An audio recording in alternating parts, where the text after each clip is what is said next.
आपण पाहत आहात जत मराठी न्यूज। जेजुरी टोल नाक्याजवळ भीषण दुर्घटना, पालखी दिंडीत ट्रक घुसला, सांगलीच्या 3 महिला वारकऱ्यांचा दुर्दैवी मृत्यू, अनेक जखमी। आषाढ वारी दरम्यान जेजुरी टोल नाक्याजवळ सोमवारी सकाळी अत्यंत दुर्दैवी अपघात घडला। पालखी दिंडीत भरधाव ट्रक घुसल्याने भीषण दुर्घटना झाली असून या अपघातात सांगली जिल्ह्यातील 3 महिला वारकऱ्यांचा मृत्यू झाला आहे। तसेच अनेक वारकरी गंभीर जखमी झाले असून त्यांच्यावर उपचार सुरू आहेत। अपघातानंतर घटनास्थळी एकच गोंधळ उडाला।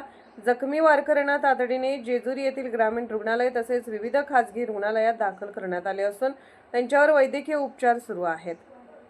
या भीषण दुर्घटनेची माहिती मिळताच पोलीस, महसूल प्रशासन व आपत्कालीन यंत्रणा तातडीने घटनास्थळी दाखल झाली। मदत व बचाव कार्य युद्धपातळीवर राबवण्यात आले। जखमींना त्वरित रुग्णालयात हलवण्यासाठी प्रशासनाने विशेष प्रयत्न केले। या अपघातात मृत्यू झालेल्या वारकऱ्यांची नावे पुढील प्रमाणे आहेत: राजश्री शंकर भोसले वय 62 जिल्हा सांगली, माधवी राजाराम सरवडे वय 55 जिल्हा सांगली, नंदा बाबूराव पवार वय 52 जिल्हा सांगली। या दुर्घटनेत आणखी अनेक वारकरी जखमी झाले असून त्यांच्यावर उपचार सुरू आहेत।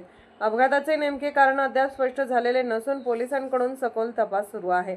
या घटनेमुळे वारकरी संप्रदायासह संपूर्ण राज्यभरातून हळहळ व्यक्त करण्यात येत आहे।